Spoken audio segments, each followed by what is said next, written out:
E46 M3 has always been a car that has been appealing to us. I mean, we've always enjoyed the 6-cylinder engines, a balanced chassis. It's been something that, you know, it's been NA and it makes a lot of power. It's something that, you know, was appealing to us to actually push a little bit further.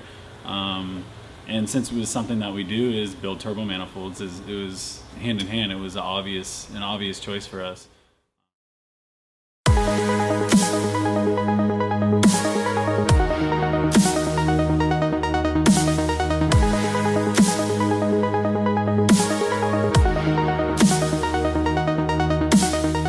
Designing the E46 tubular bottom mount manifold, we tried to make this as equal length as possible given the space constraints.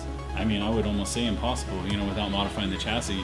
So with our design, what we've implemented is increasing a couple of these runners, which have been short and only been down to a single elbow of flow, into the merge collector, which just isn't going to fly. So with our newest design here, we've added as much runner length as we can to that, tucking everything in, still giving, you know, an ample amount of space for your compressor cover.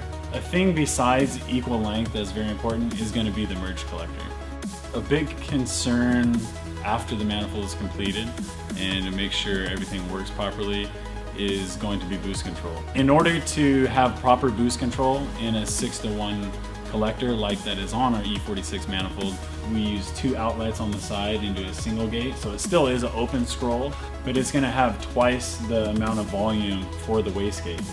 Also going into the wastegate, we've increased the diameter of piping here just to help with the overall volume, so that, you know, we don't have any boost creep issues and also, you know, peak boost issues. What we do here to actually, you know, alleviate those issues, one of the things is purging. When you back purge, you know, you create a better weld joint. You have a more solid weld. Everything on the inside doesn't have any impurities in it. It doesn't create sugaring, which is what a lot of people are concerned of. That's something just to make a nice strong runner. And then also to the merge collector. And then another huge thing with cracking, people have issues with the head flange itself. With the head flange, there's a lot of different ways that people go about welding to the flange for different steps. We build the runners themselves, purge everything, have everything nice and solid, and then we add it into the jig and incorporate it so that we can then begin to weld onto the flange. We also use a different material for the flange, which has less, can handle the heat expansion better, so it doesn't have warping and blown gaskets or pulled out studs for the exhaust manifolds, so on and so forth. We're excited to work with Horsepower Freaks on implementing this as an option into their current kit, which has already worked so well. It's already, you know, produced over 1,000 horsepower. This is something to potentially increase the power.